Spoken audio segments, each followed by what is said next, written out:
مختلف طرح کے لوگ ان کے پاس مختلف نوع مسائل کے ساتھ حاضر ہوتے تھے. اقبال ہر ممکن حد تک ان کی مدد کرتے، ان کے سوال کے مطابق جس قدر ممکن ہوتا حد المقدور ان کا ساتھ دیتے، یہاں تک کہ تصنیف پر رائے جیسے مشکل کام سے بھی منع نہیں کرتے تھے، بلکہ اس خیال سے کہ سائل کو ناگوار نہ گزرے انہیں یہ تجویز کرتے تھے کہ آپ جو مناسب سمجھتے ہیں تحریر کر لائیں اور اس پر اپنے دستخط ثبت کر دیتے تھے. یعنی انہیں سائل کی ہر ممکن مدد کرنے کا جذبہ ان میں پیش تھا. اگلا اقتباس. ان کی طبیعت میں بلا کی آمد تھی. ایک نشست میں 200 شعر لکھ جاتے تھے. پلنگ کے پاس ایک تپائی پر پینسل اور کاغذ پڑا رہتا تھا. جب شعر گوئی پر طبیعت مائل ہوتی تھی لکھنا شروع کر دیتے تھے. کبھی خود لکھتے تھے، کبھی کسی کو لکھوا دیتے تھے. عشق رسول صلی اللہ علیہ وسلم نے ان کے دل کو گداز کر رکھا تھا. نبی کریم صلی اللہ علیہ وسلم کا نام لیتے وقت ان کی آنکھیں پرنم ہو جاتی تھیں اور قرآن پڑھتے پڑھتے بے اختیار رو پڑتے تھے. غرض ان کی شخصیت بے حد دل آویز تھی. یہاں علامہ اقبال کی شاعری کا احوال بیان کیا گیا ہے اور اسی حوالے سے اقبال نے خود بیان کیا ہے کہ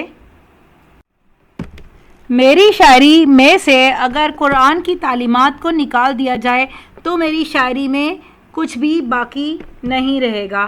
اسی حوالے سے اقبال کی عادت تھی کہ وہ وضو کرتے تھے، قرآن مجید کی تلاوت کرتے تھے. اور یہ بھی بات یاد رہے کہ انہوں نے اپنے والد کی ہدایت پر قرآن مجید کو بعد ترجمہ پڑھا، بلکہ عربی زبان سمجھی اور اس کے ساتھ اسے سیکھ کر انہوں نے قرآن کو سمجھنا شروع کیا. اور جوں وہ قرآن کو سمجھنا شروع ہوئے ان کی شاعری میں آمد آتی چلی گئی. اور اسی آمد کے وقت کی کیفیت بیان کی گئی ہے کہ جب شعر گوئی پر ان کی طبیعت مائل ہوتی تھی، یعنی تلاوت قرآن مجید کے بعد ان پر آمد کی کیفیت طاری ہوتی، وہ لکھنا شروع کر دیتے. کبھی خود لکھتے تھے، کبھی کسی کو لکھوا دیتے تھے. عشق رسول سے ان کا دل اس قدر نرم ہو چکا تھا کہ نبی کریم صلی اللہ علیہ وسلم کا جب بھی نام لیا جاتا ان کی آنکھیں پرنم ہو جاتی تھیں. وہ قرآن کو سمجھ کر پڑھتے تھے اور پڑھتے پڑھتے رو پڑتے تھے. اور اسی وجہ سے ان کی شاعری میں اس قدر اثر موجود ہے، اتنی تاثیر موجود ہے کہ آج بھی اسے ادب عالیہ میں شمار کیا جاتا ہے. اقبال کی شخصیت دل آویز تھی، دل کو موہ لینے والی تھی. انتہائی پاکیزہ سوچ، پاکیزہ ذہنیت، پاکیزہ فطرت کے حامل انسان تھے.